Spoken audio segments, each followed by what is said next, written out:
আসসালামু আলাইকুম। অবিরাম বাংলার সংবাদে সবাইকে স্বাগত জানাচ্ছি। আমি নাইম ফাথুম মুবিন। শুরুতে বিআরবি কেবলস সংবাদ শিরোনাম।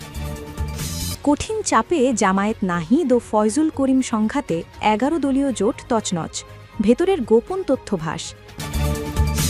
বিএনপির বিদ্রোহী প্রার্থীর কাছে ধরাশায়ী হতে পারে শরিক দলের প্রার্থীরা। বিএনপির বিরুদ্ধে রুমিন ফারহানার গোপন চক্রান্ত। এতক্ষণ শুনছিলেন সংবাদ শিরোনাম, এখন থাকছে বিস্তারিত। কথাই আছে, নতুন বউকে ঘরে জায়গা দিতে গিয়ে যদি পুরনো গিন্নিদের ঘর ছাড়া করার উপক্রম হয়, তখন সংসারে আগুন লাগাটাই স্বাভাবিক। ঠিক এই আগুনের আঁচই এখন টের পাওয়া যাচ্ছে দেশের রাজনীতির অন্যতম বৃহৎ জোটের অন্দরমহলে।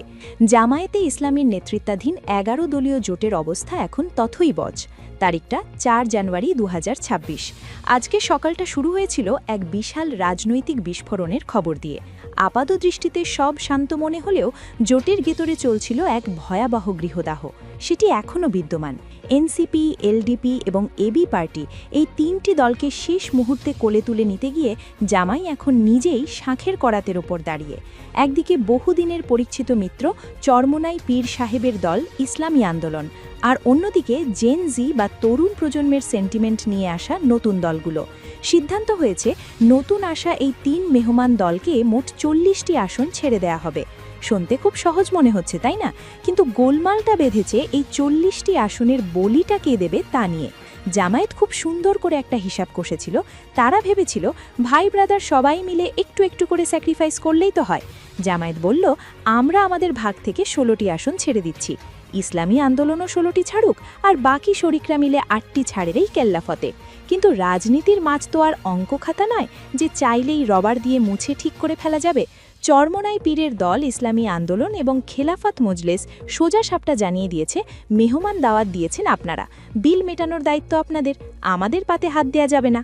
আজকের এই ভিডিওতে আমরা উন্মোচন করতে যাচ্ছি জোট মহাজোটের এই অন্দরমহলের গোপন সব খবর। জানাবো এনসিপির দ্বিতীয় বৃহত্তম দল হওয়ার জেদ, চরমোনাইয়ের পাল্টা হুঙ্কার এবং জামায়াতের অঙ্ক না মেলা সেই জটিল সমীকরণের আদ্যপান্দ। ২০ জানুয়ারি কি প্রার্থিতা প্রত্যাহার হবে, নাকি পুরো জোটটাই প্রত্যাহার হয়ে যাচ্ছে? চলুন একটু গভীরে যাওয়া যাক। সমস্যার একেবারে মূলে রয়েছে ৪-০ বা ৪০ সংখ্যার এক জটিল হিসাব। আগে সমীকরণটা একটু বুঝিয়ে বলি। জামায়াতে ইসলামী সিদ্ধান্ত নিয়েছে এনসিপিকে ৩০টি, কর্নেল অলির এলডিপিকে ৭টি এবং এবি পার্টিকে ৩টি আসন ছেড়ে দিবে, সব মিলিয়ে ৪০টি। এখন প্রশ্ন হলো, এই ৪০টি সিট তো আর আকাশ থেকে নাজিল হবে না, এগুলো কারো না কারো পকেট থেকেই দিতে হবে। জামায়াতের প্রস্তাব ছিল বেশ সাম্যবাদী। তারা চেয়েছিল সবাই মিলে ভাগ করে এই ক্ষতিটা পুষিয়ে নিতে। প্রস্তাব অনুযায়ী জামায়াতের নিজের ১৬টি এবং ইসলামী আন্দোলন বা হাত পাখাকে ১৬টি আসন ছাড়ার কথা বলা হয়। আর বাকি ছোট দলগুলো যেমন খেলাফত মজলিস, নিজামে ইসলাম, এরা মিলে ছাড়বে ৮টি। কিন্তু এখানেই বেঁকে বসেছে ইসলামী আন্দোলন ও বাংলাদেশ খেলাফত মজলিস। তাদের যুক্তি একদম পানির মতো পরিষ্কার। তারা বলছেন, এনসিপি বা এলডিপিকে জোটে আনার সিদ্ধান্তটা ছিল একান্তই জামায়াতের। আমাদের সাথে পরামর্শ না করে, এমনকি আমাদের আপত্তি থাকা সত্ত্বেও এদের আনা হয়েছে।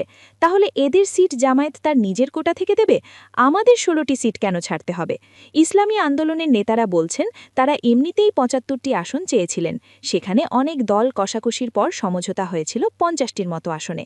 এখন সেখান থেকেও যদি ১৬টি এনসিপিকে দিয়ে দিতে হয়, তবে তাদের হাতে থাকে কি?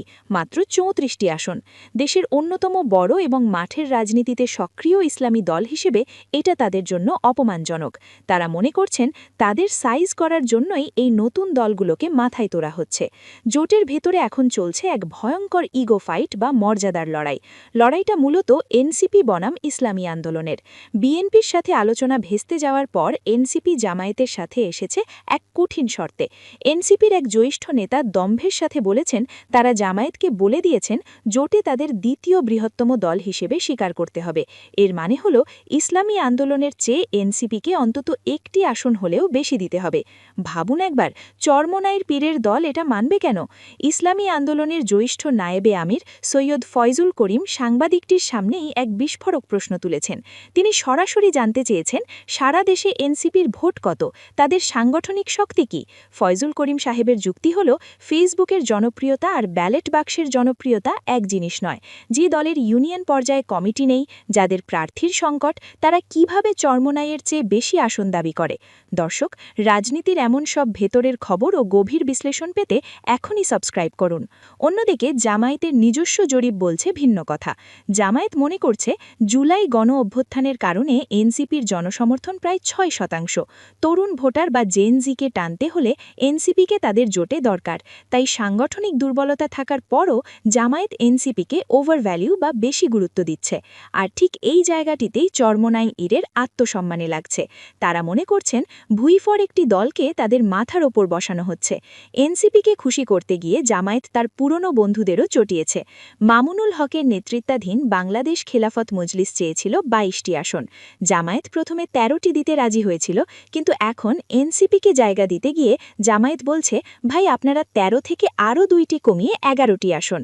বাংলাদেশ খেলাফতের নেতারা বলছেন এটা অসম্ভব। এনসিপিকে 30টি আসন দেবেন, এলডিপিকে 7টি দেবেন, আর আমাদের মতো পুরনো মিত্রদের 11টি, এটা হতেই পারে না। নিজামে ইসলাম পার্টি, খেলাফত আন্দোলন সবারই এক কথা। তারা বলছেন আমরা দুর্দিনে ছিলাম, সময় এসে ক্রিমের ভাগ খেয়ে যাবে, এটা মেনে নেওয়া যায় না। জামায়াতের হিসাব অনুযায়ী 248টি আসনে সমঝোতা হয়েছে, কিন্তু বাকি 52 আসনে এখনও মারামারি চলছে। আর এই 52 আসনের মধ্যে জামায়াত জরিপ করে প্রার্থী দিতে চায়, কিন্তু শরিকরা সেই জরিপ মানতে নারাজ। কারণ তারা জানে জরিপ করলে এনসিপি বা জামায়াতই এগিয়ে থাকবে, ছোট দলগুলো বাদ পড়বে। তথ্য বলছে এনসিপি জোটে আসায় পুরনো মিত্রদের অবজ্ঞা করা হচ্ছে, যা জোট ভাঙার কারণ হতে পারে। 20 জানুয়ারির আগে যদি এই ক্ষোভ প্রশমন না হয়, তবে আমরা দেখব অনেক দল জোট ছেড়েই চলে যাচ্ছে। জামায়াত এখনও পর্যন্ত হাত পাখাকে 31টি আসন ছাড়তে রাজি হয়েছে, কিন্তু হাত পাখা চায় 75টি। ব্যবধান বিশাল, 44টি আসনের গ্যাপ। আর এই গ্যাপ পূরণ করা কি আগামী 15 দিনে সম্ভব? জামায়াতের এক জ্যেষ্ঠ নেতা অসহায়ভাবে বলছেন জামায়াত নিজের ভাগ থেকে 16টি আসন ছাড়বে, কিন্তু 40টি আসন একা ছাড়া জামায়াতের পক্ষে অসম্ভব। তার মানে বল এখন চরমোনাইর কোর্টে। তারা ছাড় না দিলে জোটের ভবিষ্যৎ অন্ধকার। পরিস্থিতি যা দাঁড়িয়েছে তাতে 20 জানুয়ারি অর্থাৎ প্রার্থিতা প্রত্যাহারের শেষ দিনটি হবে জোটের জন্য ডি-ডে বা চূড়ান্ত পরীক্ষার দিন। জামায়াত, এনসিপি, ইসলামী আন্দোলন সবাই প্রকাশ্যে বলছে আলোচনা চলছে, সব ঠিক হয়ে যাবে, কিন্তু ভেতরের খবর হলো বারুদ জমা হচ্ছে। জামায়াত যদি শেষ পর্যন্ত এনসিপিকে 30 আসন দিতে গিয়ে চরমোনাইকে হারায়, তবে ভোটের মাঠে বড় বিপর্যয় ঘটতে পারে। এমপি হতে এবার রুমিন ফারহানা স্বল্পলঘু নির্যাতন কার্ডের ওপর ভর করছেন। এমনকি তিনি বলেছেন বিএনপি আমলেও স্বল্পলঘু নির্যাতন হয়েছে।